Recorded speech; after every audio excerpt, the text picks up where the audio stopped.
Bien, hermanos, quiero invitarles a la carta de Pablo a Timoteo, la segunda carta, y vamos a revisar en breve algunos detalles de esta carta, de las enseñanzas de Pablo a Timoteo. Y bueno, siempre procura uno para estas fechas mencionar algo que nos lleve a evaluar la vida y a pensar en lo nuevo, en lo que viene. Esta carta es la última carta que creemos que escribe el apóstol Pablo. La escribe desde la cárcel y le dice a Timoteo que él ya está para ser sacrificado y el tiempo de su partida está cercano. Entonces es un consejo final del apóstol a Timoteo, y sin duda, como conocemos estas tres cartas, primera, segunda de Timoteo y Tito, es una carta con un contenido pastoral muy alto. Entonces esperamos pues poder algunos detalles acá. Primero quiero mirar cómo Pablo ve a Timoteo. Nosotros muchas veces nos vemos de una sola forma, somos creyentes y ya. Pero como creyentes tenemos varios roles, y no estamos hablando solamente del rol, no sé, de padre, de madre, de hijo o de miembro de una asamblea, sino de todo lo que Dios quiere que seamos, y es muy amplio. Primero, capítulo 1. Dice versículo 1, Pablo, apóstol de Jesucristo, por la voluntad de Dios, según la promesa de la vida que es en Cristo Jesús. Aquí está la primera forma como ve Pablo a Timoteo. A Timoteo, amado hijo. Y en el capítulo 2 también le dice, versículo 1, tú pues, hijo mío. Entonces, la primera cosa que Pablo va a ver en Timoteo era un hijo. No solamente hijo, como lo vemos acá más adelante de Eunice, sino que era un hijo de Pablo en el sentido espiritual, alguien que había sido formado, que había sido engendrado y formado en el Evangelio, pero más que ser un hijo de Pablo en la fe, o de Eunice, o de Loida, su abuela, era un hijo de Dios. Y es la primera expresión que quiero que miremos, hermanos. Pablo le está escribiendo a Timoteo como un hijo de Dios. Y una de las cosas que nosotros no podemos olvidar en nuestra conducta diaria, en nuestra relación con Dios, es que somos hijos de Dios y debemos comportarnos como hijos de Dios. La segunda cosa, capítulo 2, versículo 3, dice, tú pues sufres penalidades como buen soldado de Jesucristo. Pablo le muestra a Timoteo que no solamente es un hijo de Dios. Y hay algo que se está viviendo hoy en el movimiento ecuménico, en el ambiente religioso que estamos viviendo, es que tú eres un hijo de Dios, eres poderoso, nadie te hace daño, nadie se mete contigo porque eres hijo de Dios, tú no sufres, tú no vas a vivir ninguna pena, ningún sufrimiento, ninguna aflicción porque eres hijo de Dios.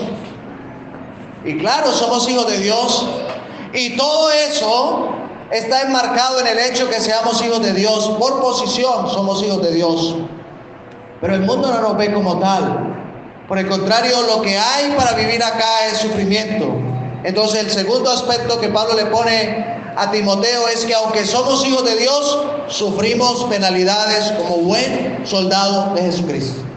Aunque tenemos la vida de Dios asegurada en Él y somos hijos de Dios, lo que también tenemos en la tierra es sufrimiento. Entonces le dice, tú pues sufres penalidades como buen soldado de Jesucristo. Y Pablo lo vivió, porque en el capítulo 4, cuando él termina ya su carta, él dice en el versículo 7, he peleado la buena batalla, un verdadero soldado de Jesucristo.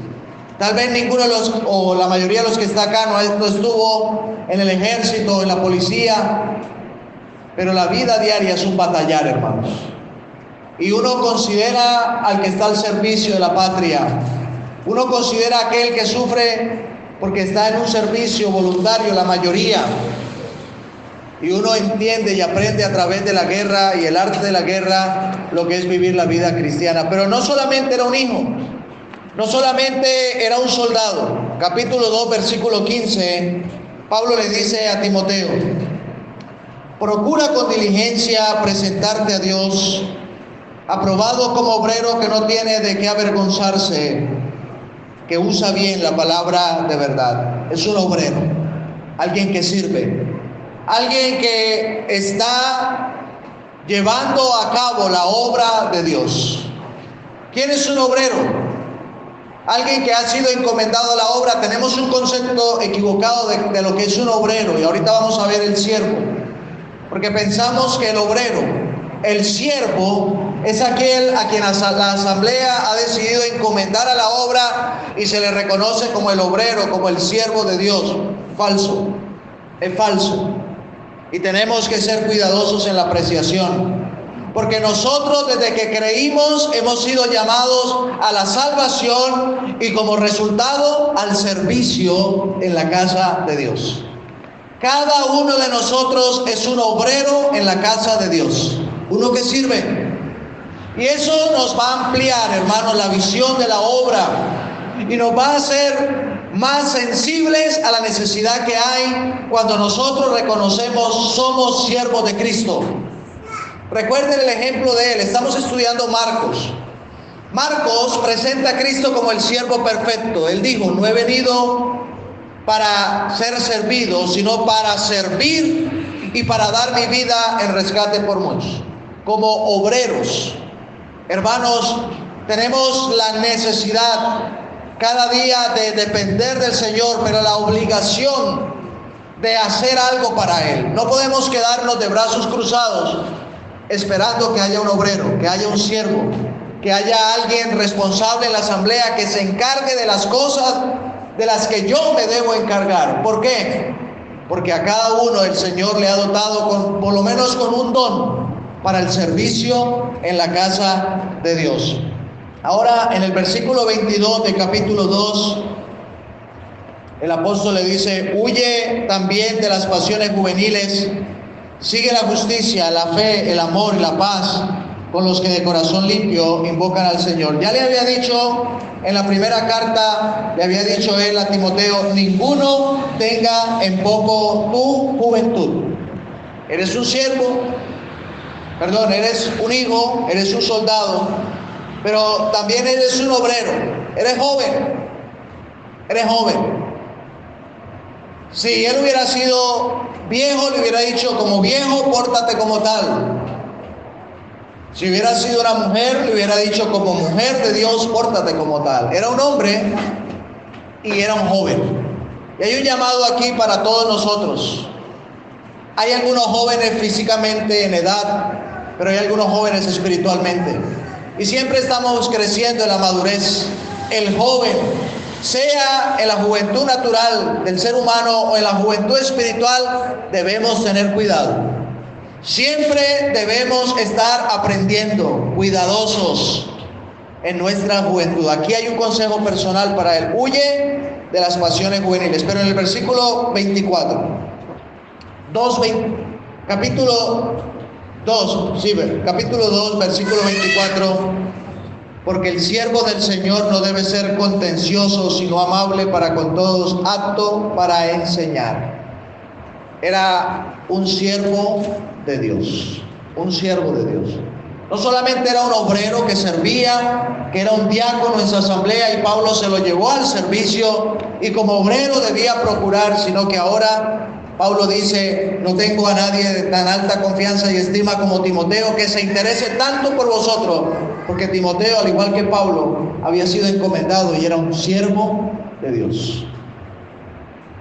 Esto nos ayuda, hermanos, a pensar en la posición que tenemos. Somos hijos y no podemos olvidarlo, pero somos siervos al llamado y al servicio del Señor. Capítulo 3, versículo 17. Capítulo 3, verso 17 dice: él está hablando a Timoteo de que toda la escritura es inspirada por Dios, útil para enseñar, para redarguir, para corregir, para instruir, a fin de que el hombre de Dios sea perfecto, enteramente preparado para toda buena obra. Sea lo que seamos, estemos en la posición que estemos, somos hombre de Dios. Y todos los términos que hemos usado acá, como siervo, hombre, obrero, no excluye a las hermanas, porque es una carta personal. Pero es una carta, hermanos, que nos compete a todos. La Escritura nos perfecciona como hombres y mujeres de Dios. Queremos ser hombres y mujeres de Dios.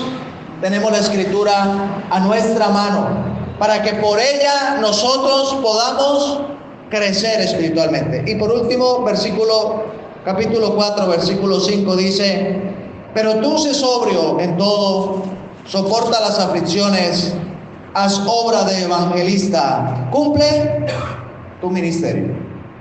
Timoteo no solamente era un hijo, no solamente era un soldado, no solamente era un obrero, no solamente era un siervo, no solamente era un hombre de Dios, era un evangelista. Y debía cumplir su ministerio. ¿Cuál es tu ministerio, hermano?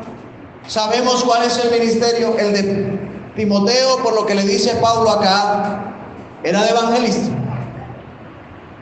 Sin duda era un maestro, también era un pastor. Pablo lo había dejado a cargo en Éfeso de la responsabilidad que había de ayudar a la iglesia. Era un maestro, pero tenía una tarea principal. ¿Cuál era? Era un evangelista. ¿Cuál es tu ministerio? Eres siervo, exhortas, tienes fe, eres maestro, eres pastor, eres evangelista. Cumple tu ministerio. ¿Cuál es tu ministerio? Hay que descubrir el don y hay que ponerlo en función de lo que Dios quiere que hagamos en la asamblea, y a través de ese ministerio debemos ocuparnos diariamente. Pero hay una tarea. ¿Cuál es? Cumple tu ministerio. No debemos descuidar el ministerio que el Señor nos ha dado a cada uno. Ahora bien, capítulo 1, Timoteo como hijo. Dice el versículo 3: doy gracias a Dios, el cual sirvo desde mis mayores con limpia conciencia, de que sin cesar me acuerdo de ti en mis oraciones noche y día. Siempre me ha gustado esto. Habrá alguien orando por nosotros noche y día, acordándose de nosotros. Dice: deseando verte al acordarme de tus lágrimas, para llenarme de gozo. O sea, Timoteo era un llorón. No, era un hombre que sufría la obra, que derramaba lágrimas por el ministerio, por las almas perdidas, que le tocaba sufrir al pie de Pablo. Él le había dejado todo para irse con el apóstol, acompañarlo en ministerio. Y dice Pablo: deseando verte al acordarme de tus lágrimas, para llenarme de gozo. Las lágrimas de Timoteo, un hombre sufrido por la obra, le producían gozo a Pablo, y en medio del dolor y la aflicción del apóstol en la cárcel, enfermo y solo, cómo le llenaba de gozo recordar a este verdadero hijo de Dios. Y no solamente las lágrimas. Capítulo 1, versículo 5, trayendo a la memoria la fe no fingida, la cual habitó primero en tu abuela Loida, en tu madre Eunice, y estoy seguro que en ti también. Ahora, lo de Timoteo no solamente era un acto emocional, no solamente era alguien que lloraba cuando un predicador exponía un mensaje bonito y se le salían las lágrimas. Puede ocurrir. Lo de Timoteo, además de lágrimas, era una fe no fingida. Un verdadero creyente, hermanos, no tiene una fe fingida, no vive de apariencias. El hermano nos recordaba en la predicación que es un año que se acaba, y tenemos que evaluar, hermanos, en este año nuestra vida cómo ha sido. Una vida sincera, una vida de obediencia, una vida de sufrimiento por el Señor, una fe no fingida. La fe en nuestro Señor Jesucristo no solamente deben ser palabras, sino que se debe traducir en actos, en hechos. Aquellos que creyeron, como el hermano nos enseñaba el domingo, ellos perseveraban en la doctrina, en el partimiento del pan, en las oraciones, tenían en común todas las cosas, una fe no fingida. La vida del creyente no es para vivirla delante de los hombres y que vean que yo sí soy, que vean que yo sí leo, que vean que yo sí me congrego. Porque lo que los hombres no ven, Dios sí lo ve. Porque los ojos de Jehová están sobre todos los hombres y sus oídos están atentos también. No solamente ve lo que hacemos, sino que oye lo que decimos. Cuando murmuramos, cuando hablamos mal de un hermano, cuando decimos: ese hermano cómo me cae mal, pero nunca le decimos nada al hermano, Dios lo oye. Dios lo oye y Él lo juzga en nuestra vida. ¿No se ha sentido a veces como acabado, derrotado, que le está yendo mal? Revísese. ¿Estará usted hablando mal de los hermanos? La fe no debe ser fingida, porque muchas veces hablamos mal del hermano, le envidiamos, hasta podemos hablar mal de él a otras personas, hasta los inconversos podemos hablarle mal de los hermanos. Pero el domingo nos sentamos aquí a la mesa y partimos el pan como si nada. Eso se llama una fe fingida, intentando engañar a los hombres, pero peor aún, engañando a Dios. Entonces, ¿qué le dice? Versículo 6: aviva el fuego del don de Dios. Tienes lágrimas, tienes fe no fingida, por lo cual yo te aconsejo que avives el fuego del don de Dios. Hermanos, aquí como creyentes, como hijos de Dios, tenemos que avivar ese fuego. No podemos quedarnos quietos. Tenemos temor, tenemos miedo. Capítulo 1, versículo 7: porque no nos ha dado Dios espíritu de cobardía, sino de poder, de amor y de dominio propio. Debemos avivar el fuego del don de Dios. Otro consejo que Pablo le da como hijo: no te avergüences de dar testimonio de nuestro Señor Jesucristo, ni de mí, preso suyo. Nos avergonzamos del Evangelio, nos da temor hablar a la gente, nos da miedo decir que somos creyentes.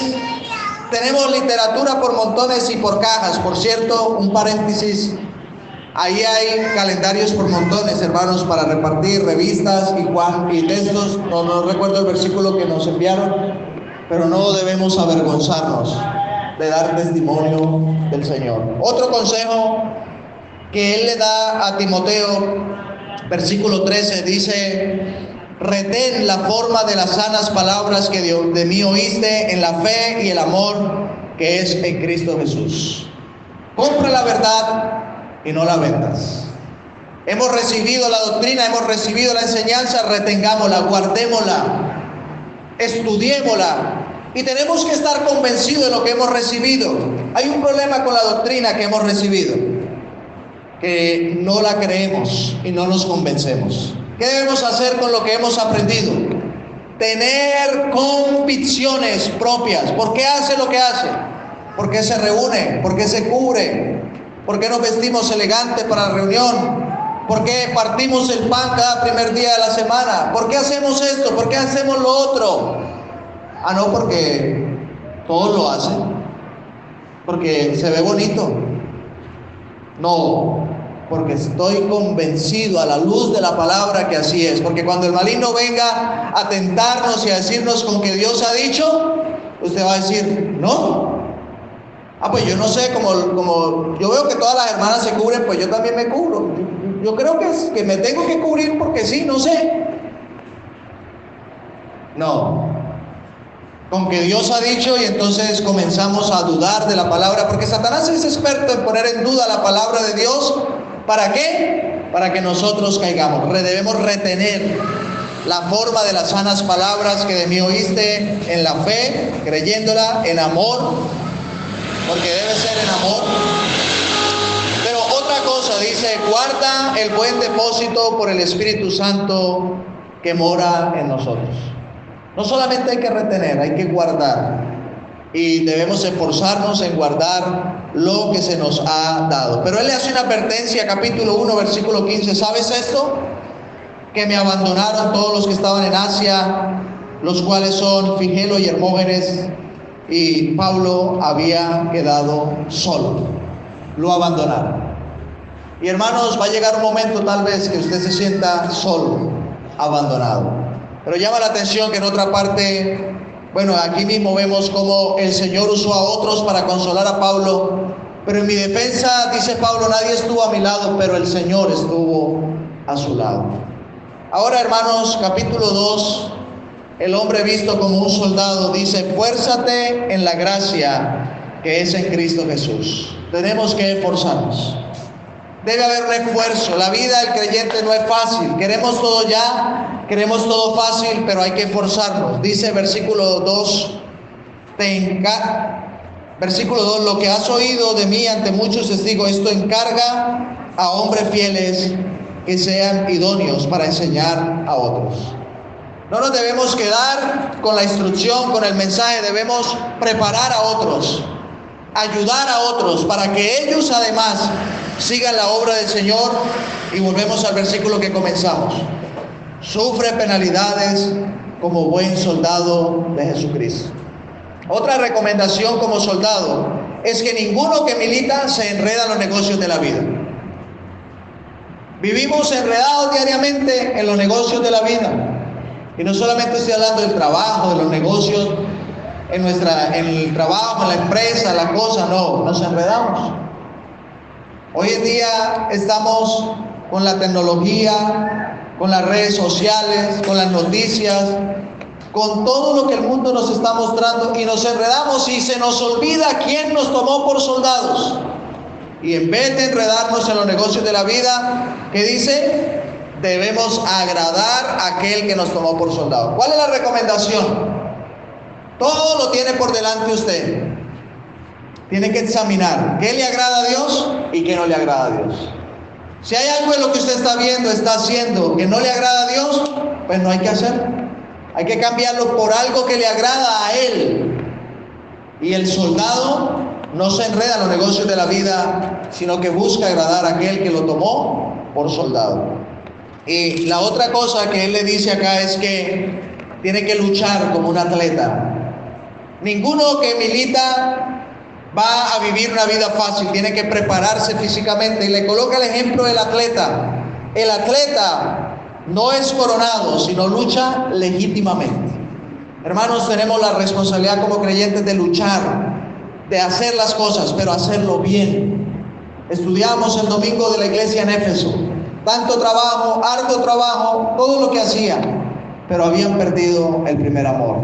Legítimamente, estamos haciendo las cosas legítimamente para agradarle a Él. Si queremos del fruto, dice el labrador, para participar del fruto, debe trabajar primero. Hermanos, debe haber trabajo, debe haber dedicación, debe haber constancia. Y la responsabilidad como obreros, hermanos, en el capítulo 2, verso 15, es muy importante. Procura con diligencia presentarte a Dios aprobado como obrero que no tiene de qué avergonzarse, que usa bien la palabra de verdad. A veces pensamos que el que sirve, el que ayuda a acomodar las sillas, que el que prepara el tinto, que el que compra las galletas, que el que visita a un hermano, el que visita a los enfermos, un obrero no tiene que estudiar la Biblia, porque es que el que estudia la Biblia es el que se para a predicar. Hermanos, el obrero de Dios tiene que usar bien la palabra de Dios. Todo servicio en la casa de Dios, desde acomodar la silla, desde pasarle un trapo a la silla para que quede limpia, debe ir acompañada de una vida de devoción a la luz de la palabra de Dios. Porque es la palabra la que nos guía para el servicio en la casa de Dios. Porque ella es un manual, es una instrucción. Es como cuando usted llega a una empresa y quiere hacer algo de lo que se hace en esa empresa, tiene que saber qué es la empresa, qué hacen ahí, cómo lo hacen ahí. De lo contrario, usted va a terminar haciendo algo que no fue lo que le mandaron a hacer. Y estaba pensando en Nadab y Abiú, en el sacerdocio. Ellos ofrecieron fuego extraño a Dios que Jehová nunca les mandó. Podemos estar haciendo algo creyendo que es un servicio para Dios como obreros, pero desaprobados, reprobados. ¿Por qué? Porque no estamos usando bien la palabra de verdad. Y como siervos de Dios, el siervo tiene una característica especial y no voy a hablar mucho ahí. ¿Cuál es? La humildad. No debe ser contencioso, sino amable para con todos, apto para enseñar, sufrido, que con mansedumbre corrija a los que se oponen, por si quizá Dios le conceda que se arrepientan para conocer la verdad. Y por último, hermanos, para no quitarles más tiempo, en el capítulo 4, quiero que pensemos en la expresión de Pablo. Versículo 6. Porque yo ya estoy para ser sacrificado. El tiempo de mi partida está cercano. He peleado la buena batalla. He acabado la carrera. He guardado la fe. Por lo demás, me está guardada la corona de justicia, la cual me dará el Señor juez justo en aquel día. Y no solo a mí, sino también a todos los que aman su venida. ¿Será que podemos tener un cierre de vida así?